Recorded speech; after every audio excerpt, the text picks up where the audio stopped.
14 सितंबर, दिन गुरुवार। मेरा नाम है मानसी दास। मैं हूँ सिमरनप्रीत कौर।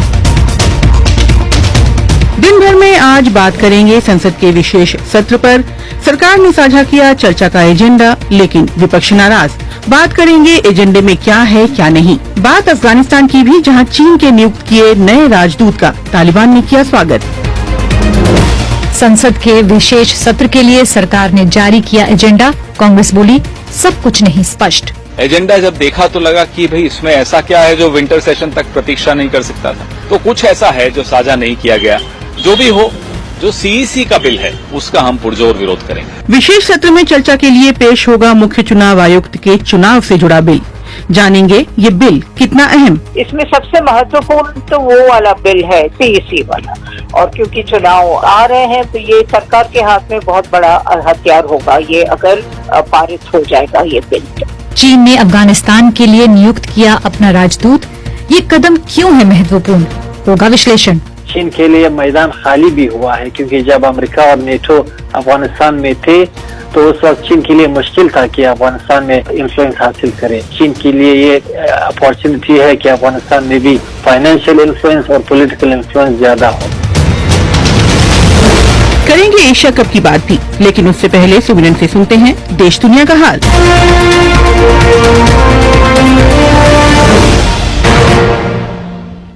रूस ने इस बात की पुष्टि की है कि राष्ट्रपति व्लादिमीर पुतिन ने उत्तर कोरिया के दौरे का निमंत्रण स्वीकार कर लिया है। बुधवार को पुतिन ने रूस में उत्तर कोरियाई शासक किम जोंग उन से मुलाकात की थी। राष्ट्रपति के प्रवक्ता दिमित्री पेस्कोव ने कहा, Ким Чен Ын пригласил Путина посетить Северную Корею с визитом. Путин с благодарностью принял это приглашение. रूसी राष्ट्रपति के प्रवक्ता दिमित्री पेस्कोव कह रहे हैं कि किम जोंग उन ने राष्ट्रपति को उत्तर कोरिया के दौरे के लिए आमंत्रित किया। राष्ट्रपति ने उनका निमंत्रण स्वीकार कर लिया। दोनों मुल्कों के बीच सभी समझौते राजनयिक चैनलों के माध्यम से जारी रहेंगे। हम उत्तर कोरिया के साथ अपने संबंधों को विकसित करना जारी रखेंगे। सैन्य तकनीकी सहयोग पर बातचीत संवेदनशील श्रेणी में है। हम उत्तर कोरिया के साथ संभावित क्षेत्रों में संबंध विकसित करने का इरादा रखते हैं। कश्मीर के अनंतनाग के कोकरनाग इलाके में बुधवार को सेना और चरमपंथियों की मुठभेड़ में सेना के एक कर्नल, एक मेजर और जम्मू कश्मीर के डीएसपी की मौत हो गई है। इस घटना को लेकर आम लोग और राजनीतिक पार्टियां प्रतिक्रिया दे रही हैं। कांग्रेस के महासचिव रणदीप सुरजेवाला ने बीजेपी पर निशाना साधते हुए कहा कि सेना और पुलिस के 3 अधिकारी शहीद हुए तब बीजेपी मुख्यालय में जश्न मनाया जा रहा था। वहीं नेशनल कॉन्फ्रेंस के अध्यक्ष फारूक अब्दुल्ला ने चरमपंथी हमले में मारे गए पुलिस के डीएसपी हुमायूं भट्ट के परिजनों से मुलाकात की। इसके बाद मीडिया से बात करते हुए उन्होंने कहा, लड़ाई से अमन नहीं आता है। रजौरी में एनकाउंटर, कहीं और का एनकाउंटर रोज होते रहे और हुकूमत रोज चिल्लाती रहती है कि मिलिटेंसी खत्म हो गई। अब बताइए मुझे, क्या मिलिटेंसी खत्म हो गई? ये खत्म नहीं होगी जब तक कोई रास्ता न ढूंढा जाए जिससे अमन आ सके। लड़ाई से अमन नहीं आता है, बातचीत से अमन आता है। भारत में विपक्षी दलों के गठबंधन इंडिया ने उन एंकरों की लिस्ट जारी की है जिनको शो का विपक्षी गठबंधन बहिष्कार करेगा। इस लिस्ट में कई बड़े निजी और सरकारी समाचार चैनलों के कुल 14 एंकर का नाम है। बिहार के मुजफ्फरपुर जिले के बेनियाबाद इलाके में सुबह करीब 10:30 बजे बागमती नदी में एक नाव पलट गई। बताया जा रहा है कि नाव में 25 लोग सवार थे, जिनमें कई स्कूली बच्चे थे। इनमें करीब 12 अभी भी लापता हैं।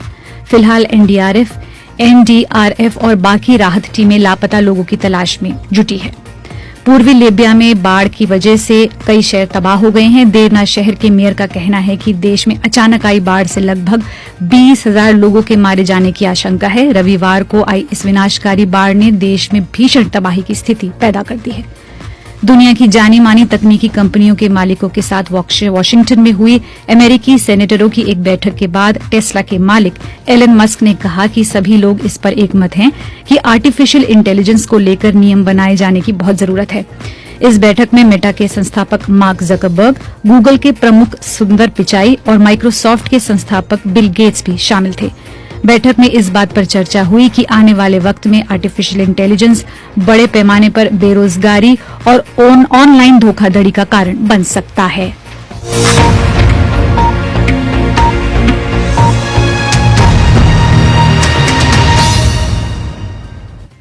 भारत भारतीय संसद का मॉनसून सत्र खत्म हुए कुछ ही सप्ताह का वक्त बीता था और सरकार ने कहा कि वो 18 सितंबर से लेकर 22 सितंबर तक संसद का विशेष सत्र बुलाने जा रही है। इसे लेकर कांग्रेस ने कड़ा असंतोष जताया क्योंकि जब सरकार ने विशेष सत्र की घोषणा की तो इसके एजेंडे के बारे में कुछ नहीं कहा।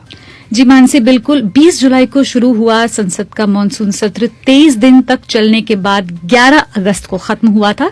इसके कुछ ही सप्ताह बाद 31 अगस्त को संसदीय कार्य मंत्री प्रहलाद जोशी ने सोशल मीडिया पर लिखा था कि 17वीं लोकसभा और जो 13वां सत्र है 18 से 22 सितंबर तक होगा। इस दौरान 5 बैठकें होंगी और विपक्ष ने इसकी आलोचना की थी और कहा था कि सरकार जानबूझकर कोई एजेंडा जो है वो जाहिर नहीं कर रही है।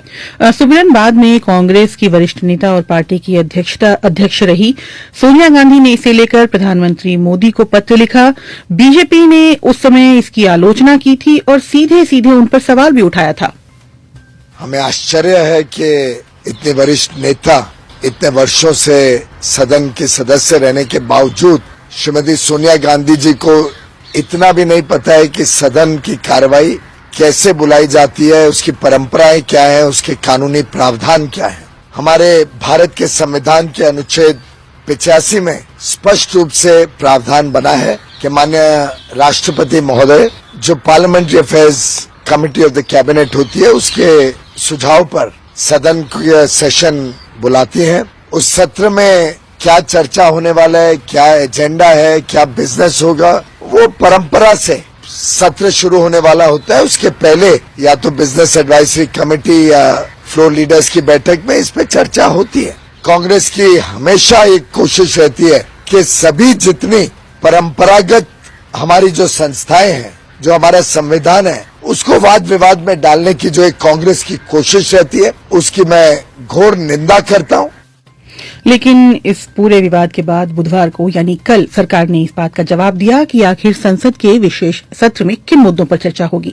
लोकसभा और राज्यसभा के जारी जो बुलेटिन हुए उसमें भी इस बारे में जानकारी दी गई। मानसी, लोकसभा सचिवालय के अनुसार सत्र के पहले दिन दोनों सदनों में संसद के 75 साल के सफर यानी उपलब्धियों, अनुभवों और यादों पर चर्चा की जाएगी और राज्यसभा के बुलेटिन के मुताबिक संसद के विशेष सत्र में 3 बिल पर चर्चा होगी। लोकसभा में भी 2 बिल पर चर्चा होगी। राज्यसभा के बुलेटिन के मुताबिक संसद के विशेष सत्र में 3 बिल पर चर्चा होगी। लोकसभा में भी 2 बिल की चर्चा होगी। किन बिलों पर चर्चा होगी सुमिरन?